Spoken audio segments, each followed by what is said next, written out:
ನಮಸ್ಕಾರ ಸ್ನೇಹಿತರೆ, ರಿಷಿ ಟೇಸ್ ಚಾನಲ್ಗೆ ಸ್ವಾಗತ.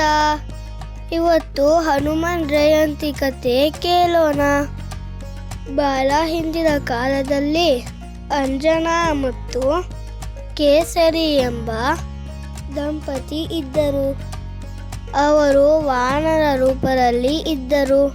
ಅವರಿಗೆ ಮಕ್ಕಳಿರಲಿಲ್ಲ. ಹಾಗಾಗಿ ಅವರು ತುಂಬ ಬೇಸರದಲ್ಲಿದ್ದರು. ಅಂಜನಾ ಕೇಸರಿ ದಂಪತಿಗಳು ಭಗವಾನ್ ಶಿವನ ದೊಡ್ಡ ಭಕ್ತರಾಗಿದ್ದರು.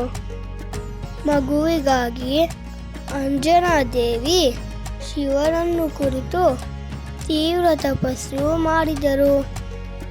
ಶಿವನು ಅಂಜನಾ ತಾಯಿಯ ಭಕ್ತಿಯಿಂದ ಸಂತೋಷಗೊಂಡು, ನಾನು ನಿನ್ನ ಮಗನಾಗಿ ಜನಿಸುತ್ತೇನೆ ಎಂದು ವರ ನೀಡಿದರು. ಅದೇ ಸಮಯದಲ್ಲಿ ಅಯೋಧ್ಯೆಯ ರಾಜ ದಶರಥನು ತನಗೆ ಮಕ್ಕಳು ಹುಟ್ಟಬೇಕೆಂದು ಯಜ್ಞ ಮಾಡುತ್ತಿದ್ದರು.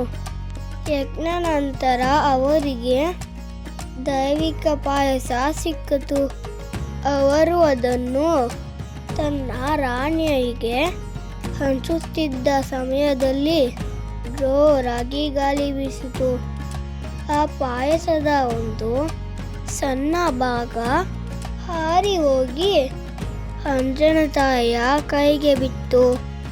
ಅಂಜನಾ ದೇವಿ ಅದನ್ನು ದೇವರ ಪ್ರಸಾದವೆಂದು ತಿಳಿದು ತಿಂದರು.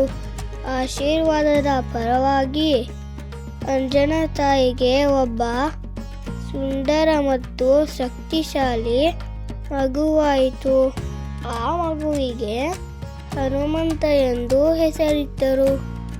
ಪಾಯಸವನ್ನು ತಾಯಿಯ ಕೈಗೆ ತಲುಪಿಸಿದ್ದು ವಾಯುದೇವನೇ. ಆದ್ದರಿಂದ ವಾಯುಪುತ್ರ ಎಂದು ಕರೆಯುತ್ತಾರೆ.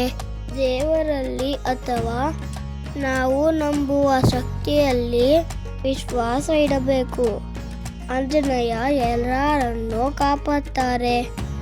ಎಲ್ಲರಿಗೂ ಹನುಮಾನ್ ಜಯಂತಿಯ ಶುಭಾಶಯಗಳು. ಈ ಕತೆ ನಿಮಗೆ ಇಷ್ಟ ಆಯ್ತಾ?